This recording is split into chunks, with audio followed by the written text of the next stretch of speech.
Tudo bom? Vamos lá então para a nossa próxima videoaula e hoje a gente vai então amarrar todas as ideias que a gente está trabalhando aí sobre o processo de independência do Brasil, tá certo? Então a gente vai finalizar a aula trabalhando sobre o fatídico 7 de setembro de 1822, mas a minha ideia aqui é conseguir explicar para vocês, né, e que vocês compreendam então que a independência do Brasil é fruto de um processo muito amplo, né? Não é só o famosíssimo e famigerado grito do Ipiranga que Dom Pedro deu, né, em São Paulo, às margens do rio Ipiranga, em 7 de setembro de 1822, que representa a independência do Brasil. Né? Como a gente tem visto nas últimas aulas, a independência do Brasil ela vem acontecendo em um processo, e são múltiplos fatores, né, que vão desencadear, que vai fazer com que esse processo de fato se consolide. Por isso que eu coloquei aqui algumas daquelas causas que, inclusive, vocês já estão desenvolvendo naquele mapa conceitual que a gente começou a fazer na nossa última aula remota, né? Então a gente tem aqui a insatisfação das elites, né? Como que eu posso pensar a insatisfação das elites, galera? Qual que é aí a principal expressão dessa insatisfação? Eu posso falar que é a Conjuração Mineira, certo? Lá em 1789, a elite mineradora lá na região, né, de Vila Rica, se insatisfaz com o controle metropolitano por conta do pagamento de impostos. Né? E além de tudo isso, como vocês muito bem sabem, a Conjuração Mineira ela também tinha um ideal de implementar manufaturas aqui no Brasil. Né? Então, se tinha esse ideal, significa que eles querem um maior desenvolvimento econômico, que estava sendo bloqueado pelo Pacto Colonial. Tudo bem? A insatisfação das classes subalternas a gente pode ver, né, muito bem representado na Conjuração Baiana, feito ali então por escravos, ex-escravos, por alfaiates, né, por membros mais das camadas subalternas que também mostram a sua insatisfação. Quer dizer, quanto mais o controle metropolitano se fecha, mais as classes baixas também vão sofrer com esse fechamento, tá certo? E por fim, aquilo que a gente tem visto aí nas últimas aulas, né, que são as transformações provocadas pela vinda da corte. Principalmente uma, galera. Essa é a questão mais importante para a gente, que a gente já falou dela lá na última aula. Né? Então, são as transformações provocadas pela vinda da corte, representadas na abertura dos portos às nações amigas.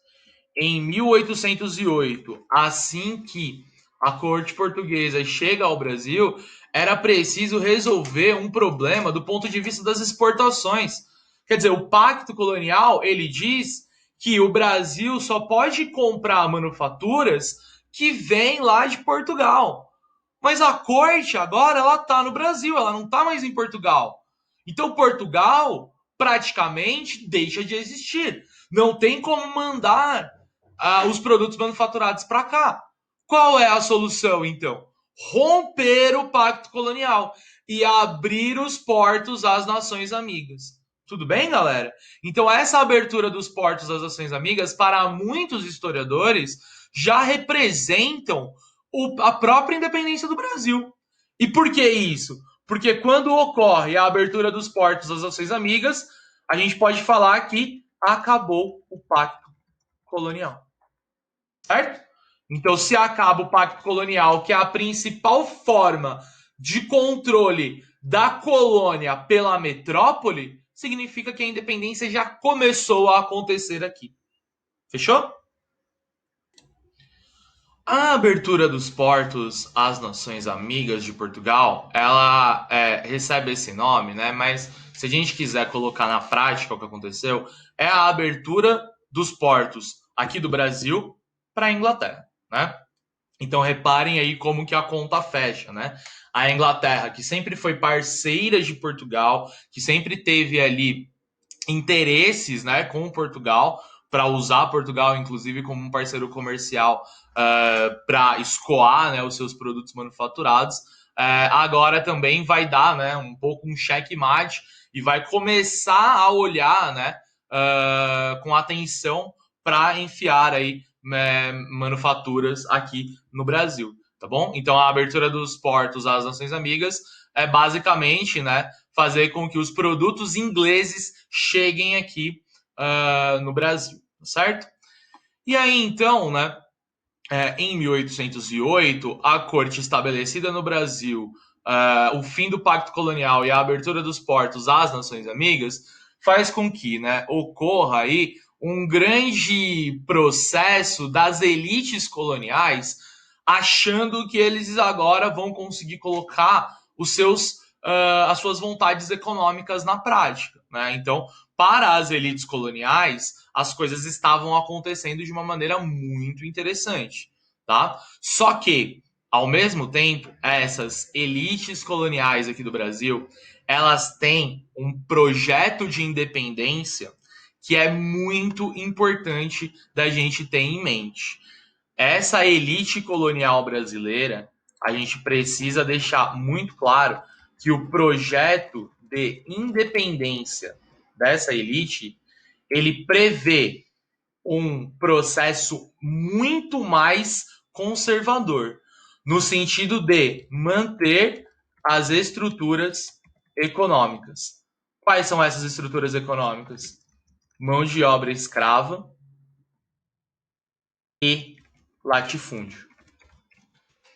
Para fazer isso, então, eles têm que elaborar um projeto que não seja tão radical e tão revolucionário assim, para conseguir manter essa estrutura econômica.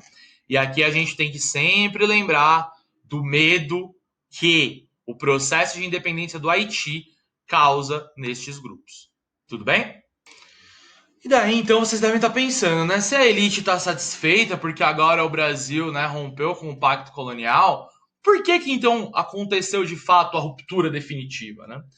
Isso ocorre, né, por alguns fatores que vão acontecer aqui durante os anos, né, de 1808 até 1820, quando a corte portuguesa, ou melhor, o príncipe, né, Dom João VI, acaba indo embora, né? Então, isso vai ocorrer por duas questões. A primeira delas tem a relação aqui com a elevação, né, do Brasil ao Reino Unido de Portugal. Por que que isso ocorre? Com o fim das guerras napoleônicas na Europa, né, foi criado um congresso chamado de Congresso de Viena, que serviria para reorganizar o mundo na Europa, né, após toda aquela bagunça criada por Napoleão Bonaparte. E no Congresso de Viena, então, Portugal, né, Dom João VI assina um decreto elevando o Brasil ao Reino Unido de Portugal, justamente porque aí o Brasil pesaria mais nessa decisão, porque Portugal então teria mais um voto para este Congresso. Então, para conseguir resolver esse problema político da Europa, Portugal vai fazer com que o Brasil seja elevado a reino. Então, aqui em 1815, de fato, já não há mais uma relação de metrópole e colônia, percebem? Aqui em 1815, acabou. Aqui em 1815, Portugal vai elevar o Brasil a Reino Unido de Portugal, né? Vai trazer, então, essa elevação aí na posição do Brasil, e aqui o Brasil deixa de ser uma colônia. Ou seja, na prática também a gente pode enxergar isso como um dos momentos decisivos do processo de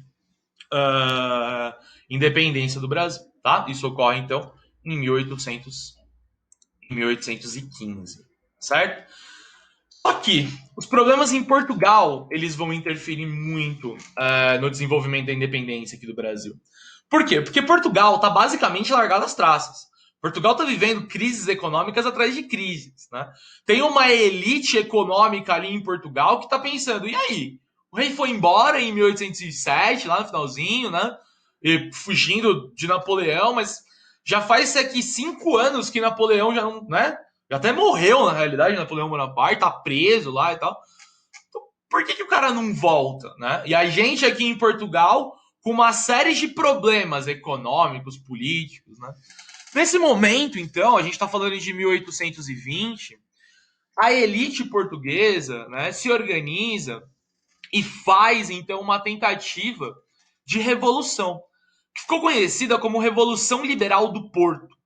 Nessa revolução, bem-sucedida, porque a elite colonial, a elite econômica lá de Portugal consegue muita força e a regência, né, que estava lá no trono em Portugal substituindo Dom João, não dá conta de controlar esses revoltosos, né? A regência então é obrigada, né, a sair de cena, a largar o poder e entregar o poder para esses revolucionários ali, né, da elite econômica ali de Portugal. E com isso, então, vai ocorrer um processo muito dramático para a vida, né, de Portugal e, consequentemente, do Brasil. Porque essa Revolução Liberal queria estabelecer uma constituição nos moldes liberais, nos moldes do iluminismo, nos moldes, né, de uma organização política que não tivesse centrada nas mãos do rei. Aí chega a notícia lá no Brasil, né? Fala, ô Dom João, os caras estão querendo tirar você lá do poder, percebe? Então, assim, ou você volta pra lá e tenta dar jeito naquilo, ou você vai perder completamente o seu poder, percebem? Então, essa revolução liberal faz com que Dom João VI se veja obrigado a voltar para Portugal para resolver aquelas questões que estão colocadas ali. E quando então Dom João VI volta para Portugal, aí as coisas começam a pegar no Brasil. E por quê? Quais são então os desdobramentos da Revolução Liberal do Porto? Bom, no primeiro momento, as elites econômicas aqui do Brasil, as elites brasileiras, elas vão ficar muito satisfeitas com esse processo. Porque, afinal de contas, eles achavam que agora eles estariam junto de Portugal, afinal de contas, já não são mais colônia, e com uma constituição de caráter liberal, essas elites iriam ter acesso aos poderes políticos. Então, para eles, ia ser muito da hora. O grave problema aqui vai ser que no momento em que Dom João VI volta e deixa aqui na América o seu filho, né, o herdeiro do trono de Portugal, Dom Pedro I, o que vai acontecer é que quando ele chega lá, né, em Portugal, e quando a própria elite brasileira, né, vai até Portugal para participar da elaboração dessa Constituição, eles começam a perceber que o que Portugal quer fazer com o Brasil é recolonizar, é voltar a aumentar os domínios, é aumentar o controle e fazer com que Portugal, que não é mais uma colônia, volte a ser uma colônia de exploração. Nesse momento, o que as elites coloniais pensam? Não, a gente não vai mais aceitar isso. Olha aqui, galerinha. O pacto colonial já acabou. Essas elites já experimentaram a liberdade, já experimentaram esse processo e eles não vão voltar atrás. Então, no momento em que ocorrem as medidas de recolonização do Brasil, as elites coloniais rompem com esse processo. E ao romperem com esse processo, então, eles vão começar a articular um projeto de ruptura definitiva com esse controle metropolitano. Eis que surge aí, então, de novo, esse problema que a gente tem que lembrar, que eu já falei para vocês aqui, né?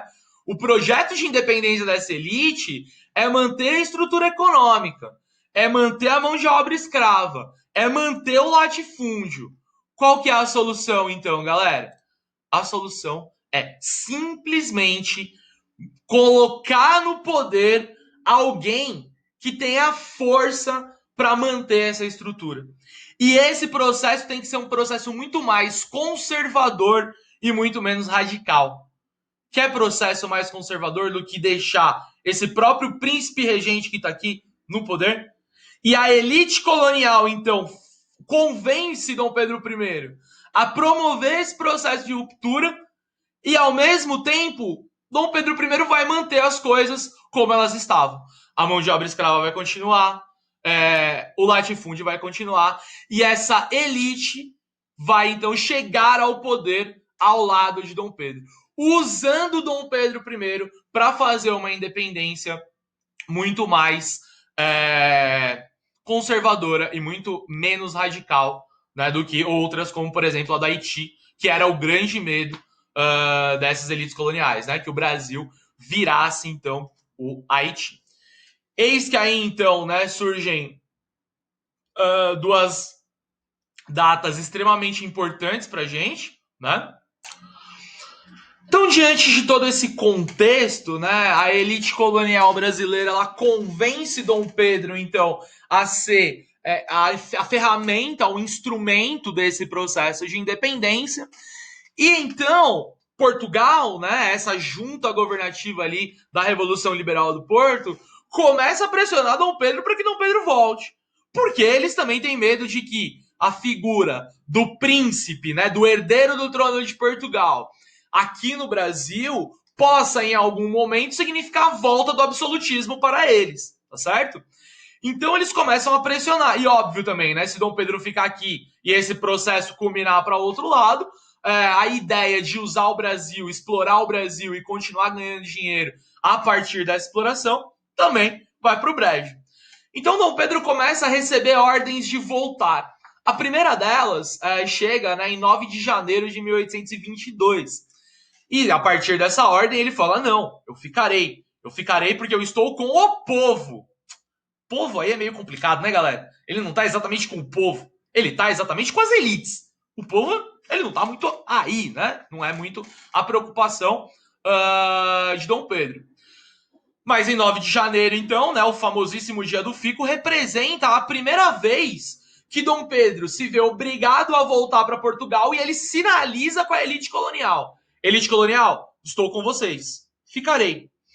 O tempo passa e é convocada uma constituição aqui para o Brasil. Então o Brasil quer elaborar um projeto de lei para organizar as coisas de forma independente. Então olha como as coisas já estão caminhando, né?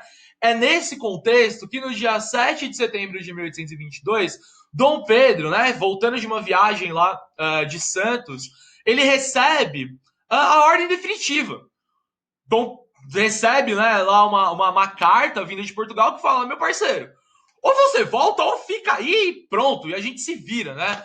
Aí ele fala: então beleza, então eu vou ficar porque é isso aí, já tá tudo certo, e agora a gente organiza as coisas aqui como elas têm que ser. E aí então assim, né, recebendo uma carta de ultimato, que Dom Pedro decide promover a ruptura definitiva desse processo. Tá? Então, é um processo de independência que a gente pode chamar ele de muito lento, muito gradual, muito seguro, que coloca pouquíssimas transformações para a própria organização social e mesmo política do Brasil. É só a gente lembrar que a independência é feita e que a nova forma de governo vai ser uma monarquia. Uma monarquia que também vai ser governada por poucos. Tudo bem? Agora, uma coisa que a gente, quando trata da independência do Brasil, a gente não se liga tanto e que eu queria deixar aí de indicação para vocês, é que houve sim batalhas pela independência do Brasil, tá? Principalmente na Bahia e no Pará. São dois lugares aí onde se concentraram conflitos bélicos, porque as tropas portuguesas, elas não estavam necessariamente muito de acordo com isso. Afinal de contas, estaria perdendo um local importante de exploração. Então eu tô deixando aqui para vocês esse cardzinho,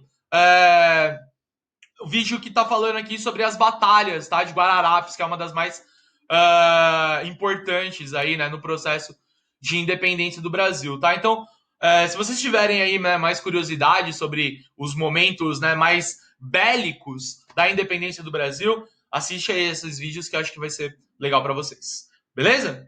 Então é isso, galerinha. Essa é a independência do Brasil. Um processo, como vocês podem ver, é um processo muito conservador e que vai manter muitas das estruturas da desigualdade colonial que a gente tem aqui. Tá bom?